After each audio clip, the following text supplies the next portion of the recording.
Captain Paul for the Locker Room. If you haven't already, please make sure to subscribe. We're trying to reach 1,500 subscribers for the end of the year. And let's get into the topic. Alexis Lafreniere, drafted first overall by the New York Rangers in the 2020 draft, was scratched last night and is now in trade rumors to be jettisoned from the Rangers organization. Some people are linking it to maybe a potential Patrick Kane deal or some other piece to bring in to help solidify this Rangers lineup. Why would you give up on a young prospect this early in his career? That's an actual legitimate question to have. It's not like Lafreniere wasn't a good player. In his last season with the Rimouski Oceanic, in 52 games played, he had 35 goals, 77 assists for 112 points.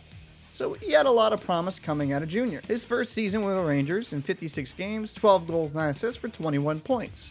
Now, a little bit disappointing to some, but all things considered, not the worst rookie season. In his second season in New York last season, 79 games played, 19 goals, 12 assists for 31 points. Some people were underwhelmed, but hey, others saw, okay, he played almost a full season. This upcoming year is going to be where he takes the next step in his development. Thus far this season, in 36 games played, he has 5 goals, 12 assists for 17 points with a +3. That's not terrible. That's just a hair under 0.5 points per game. But still, you have Rangers fans foaming at the mouth why this guy isn't reaching the level of someone like Tim Stützle, who is becoming a star in his own right and was drafted 2 picks behind him. Drafting can be a crapshoot, especially in the first few years. I'm very cautious to come to a final conclusion on a player the first few years in the league. I'll wait about 4 to 5, and that will kind of give you a proper trajectory of who they truly are going to become. I think management sees that number 3 pick by Ottawa and really wishes they took Stützle instead of Lafreniere. And I don't think right now anybody would disagree with that. But let's not forget that the LA Kings at number 2 picked Quinton Byfield because of his prototype, how he'd be a big center, and he really hasn't panned out thus far. There was some good hits in this draft, but there was also some picks that were kind of underwhelming thus far. And we're not even a full 3 seasons out yet from that draft. So to expect a 21-year-old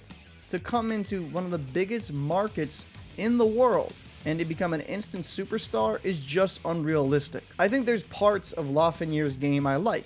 I like the big frame. He looks like he's strong on his skates.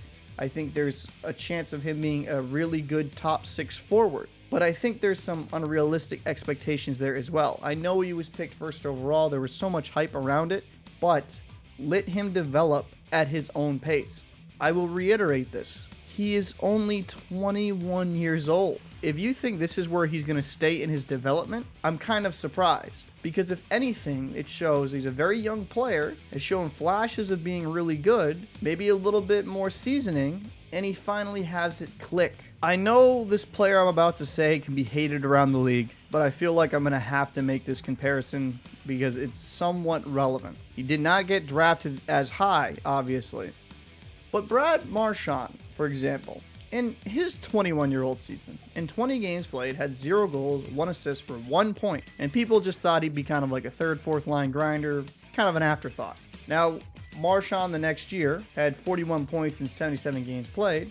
And from that point forward, you could tell he was starting to take steps forward in his development. But in my opinion, he didn't even reach his elite level play until he got the age of 27. He was a very good player right before then.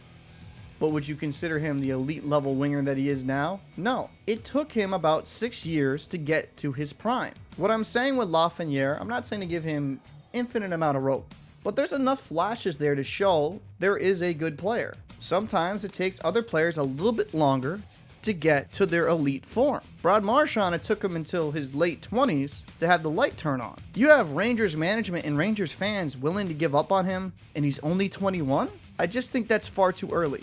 Give him time and allow him to develop at the NHL level. We put so much pressure on these young kids and forget that they're human beings, and it just takes time. If Lafreniere had rumors of him being extremely lazy, not caring, I mean, maybe that's a completely different discussion why you'd move off of him. But it feels like, from what I've seen thus far, he's a hardworking kid that's just trying to figure it out.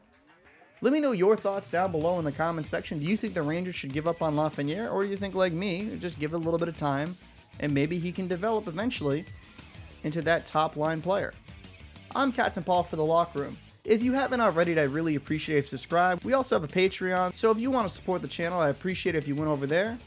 I'm Captain Paul for the Locker Room, and I will see you in the next video.